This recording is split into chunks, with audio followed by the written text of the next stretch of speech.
So here's the thing. When I was growing up as a kid, as you could see in the gameplay before this, the Double Dragon to me were like I don't know, like street thug gangster, like teenager kung fu teenagers who hung out on the gang-ridden streets of LA. They dressed cool, but they were also kind of like an outsiders type of thing. They were like the greasers, but of the late 80s and 90s. And I didn't expect to find out that Marvel had done a comic book on them. I guess I shouldn't be surprised. Nobody should at all. I actually have 4 lights on right now, so we'll see how this looks compared to the way I usually do it. I'm kind of liking it so far. Let me know. So yeah, this is Double Dragon. It was only ran for 6 issues. I couldn't find out if it was because of sales or not, or if that was just like the planned amount. It was supposed to be like a mini series by Trade West or whoever owns the Double Dragon property at that time. It's actually written by Dwayne McDuffie, and Dwayne helped co-create, Milestone and Static Shock and everything. So he's a good writer. He even did Justice League Unlimited stuff. He tragically has passed away since now. I think he died in 2011 at age 48, 49 or something.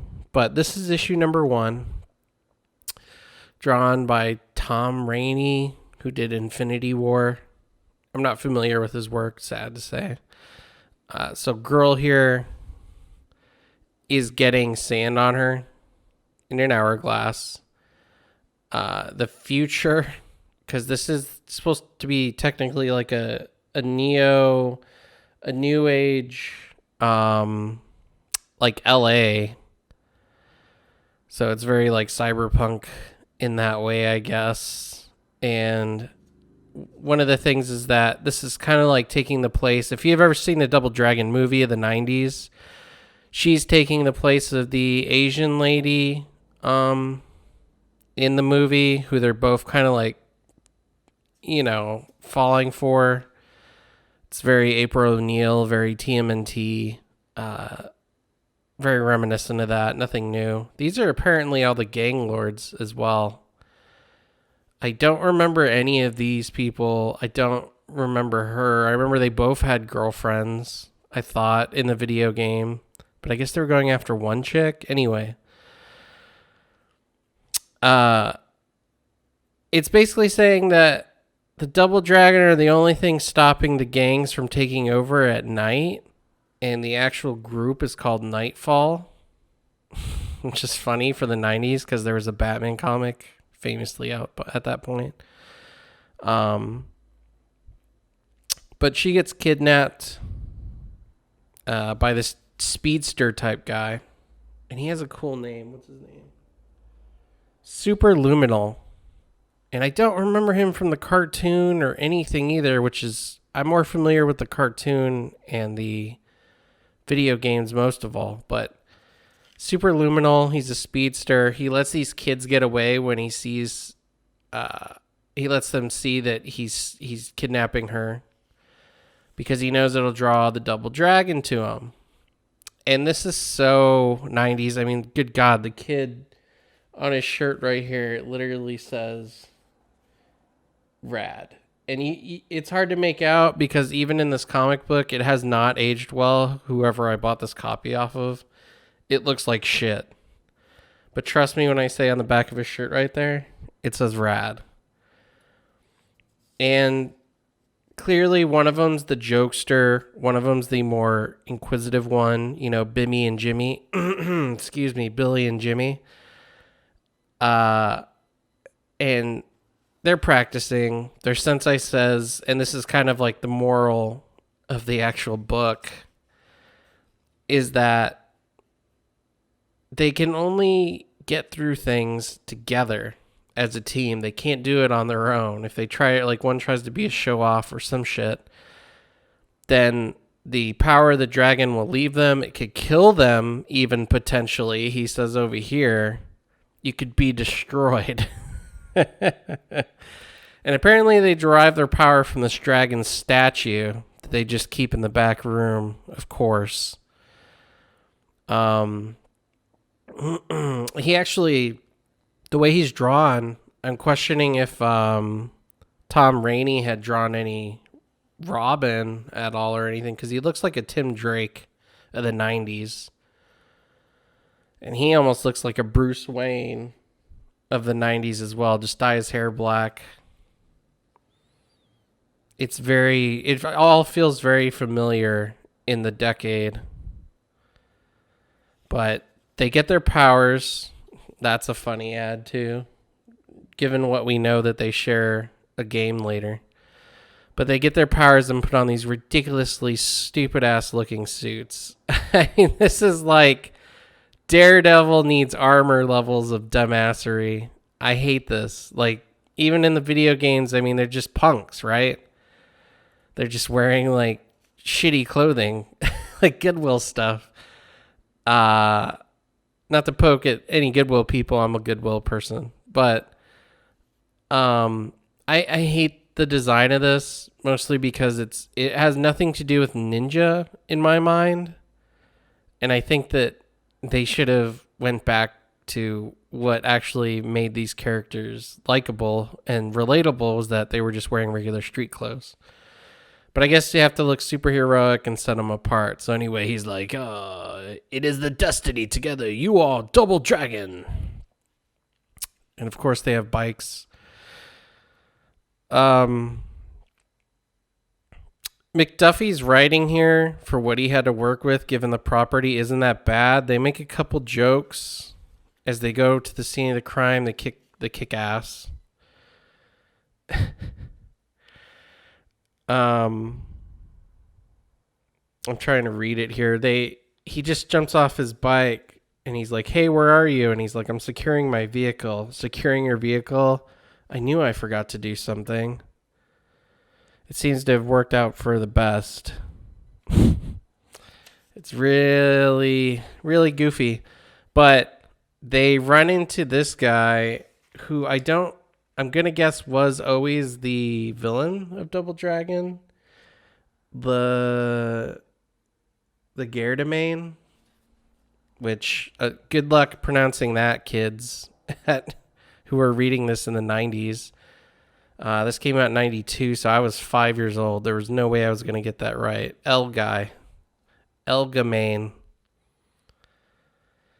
And I'm not sure why, like, the direction this goes in, because here's the thing. He gives them a little hourglass, and he says, you need to find her before it runs out, or else she'll die.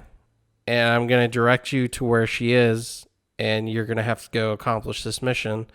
This thing I've set before you. And they ask, what do you want? And he's like, I want to tell you where your friend is. So what do you say? You can either take me in or go get her. And they decide to go get her, of course. But it's like very video gamey in the way that they just happen to go across a bridge somewhere. It says shortly. It doesn't even say where. And there's just goons on the bridge waiting for them. And they start kicking ass. One of the guys laughs at the joke that, I'm going to guess this is Jimmy, that Billy says to Jimmy. He says, I suggest we divide them more evenly. I got the leader, Jim. You take the rest of them. You have absolutely no sense of humor. Then why do I allow you to accompany me? And he starts laughing, and he's like, what are you laughing at? And he punches him. And all the action here makes sense to me, except for two things. I don't know what this move would be called, where you punch a dude in the stomach, but then you also back leg sweep some other guy. This is wrong. Don't look at this panel. It didn't happen. But one of them decides to throw dynamite at them and blows up the bridge because, of course.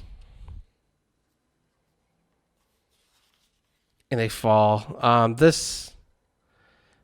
It just feels like it was straight out of a video game, so I guess I can't like knock it too hard, especially considering it's a Double Dragon video game where the absurd happens. But they catch the bridge, and then new villain shows up. And another joke happens, which credit to Dwayne for coming up with any of these jokes at all, like to be kid friendly, and they even kind of got a chuckle out of me. He says, somebody's holding the whole bridge up with his bare hands, and he says, that is not possible. Die, Double Dragons. He said he was doing just fine until you told him it wasn't possible. Oh, boy. I miss shirts like these. I wish Marvel would do these again, but those ones where it covers the whole shirt, like all the way to the back. So to save themselves, they punch holes in the cliff and use the holes they punch to climb it. Very kung fu of them or something. And it's he's like, it's not possible. It can't be. And he just flat out fucking kicks him in the throat. And I used to complain when Sensei would make me break boards all day. There is no time for flippancy. How would you know? You lost the hourglass. It was not my fault. And of course, gadgetry has to be involved at some point, because what's a superhero comic without gadgetry? But he throws a rock and Jimmy says, the Dazzle Star should blind him long enough for me to get close enough. And Billy says, my vibe chucks will handle the boulder. So he spins his nunchucks to disintegrate the boulder while Jimmy throws a Dazzle Star and smacks dude in the face. My eyes! Wow. Clang. Oh, man. I just feel bad for these villains, man. It's like the Double Dragon are just like, they don't even stand a chance against the Double Dragon. Throat, blind it, kick to the face. Damn, that sucks. And he has 4 arms. Couldn't use a single one correctly. And they get to, it's just so absurd. They get to Castle Skeletor or whatever it is. And he even makes a joke about it. Okay, if I were going to hold a damsel hostage, this is definitely the place. The drawbridge is down. It's another trap. And of course, because we can't forget the moral of the story. By the way, I hate all this. It's so absurd, but there's Sensei saying that they need to be doing this as one, or else they'll fail. They have to do it together. Remember that. So they decide to take different paths. Oh no. And they dodge all these traps, whatever. They get jumped by the Shadow Warriors. They get their asses handed to them, essentially. And they're like, man, we have to remember what Sensei said. So they both touch the wall. They're on different sides of the wall. They both touch it. Brakum. And somehow that takes out the Shadow Warriors by powering up through the wall together, remembering they need to be the Double Dragon. Oh, man. Yeah. But of course, surprise, they save the damsel in distress. Mary Ann's her name. That's right.